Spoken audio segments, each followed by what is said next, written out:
Well, it was a rough year for Congress. No wonder it's wrapping up the year with a dismal approval rating that's barely cracking double digits. And here are some of Washington's greatest hits, or should we say misses. Failure to deal with the debt leads to S&P downgrading the U.S. debt. Then the super committee with the super failure breaking up without saving a dime. And don't forget about the close call with possible shutdowns. Congress should be glad to move on from this year. Don't you think, Francis? What do you make of it? Absolutely. Here's the thing, Liz. We almost had the government shutdown in April, and it's really discouraging that Congress and this president, as our leader, has not found a viable and permanent solution. Of course, that led to the debt ceiling and the downgrade, and then ultimately to the super committee and the failure. The funny thing is I think this whole super committee is about him being able to blame somebody else for his inefficiency, because now he can blame them for the failure instead of taking responsibility. He's losing my respect by the day. Yeah, I hear what you're saying. You know, Todd, what Francis is saying here is, again, more Washington blaming him. But can the president really blame the Republicans when he had a bipartisan debt commission, as Francis has been talking about, too, where he ignored everything, ignored their recommendations, and just, sallied forth?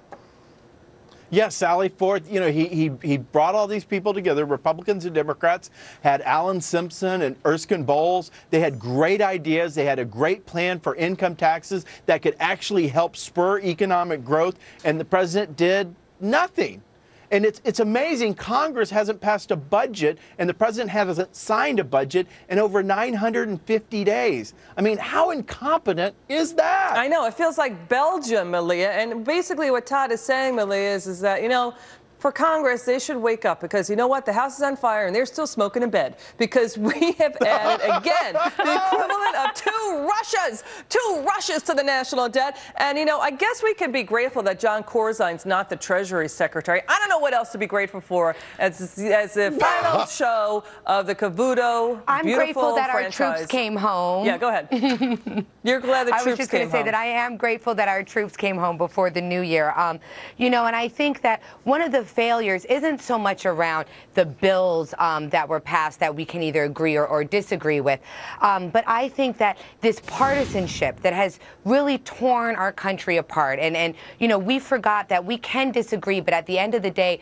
we are the United States of America. And when you see that your house is on fire, you have to become firemen, and just blaming the other guy is not going to help. And I think that our country is hurting because of this sanctimonious legislating. Yeah, Francis, what do you make of what Malia just, well put, by the way, Malia, and all of you guys are making great points here, but it seems like episodic, right, Francis, with what's going on in Congress and what they're choosing to focus on. And the president, he did campaign as being the great uniter, right? He did.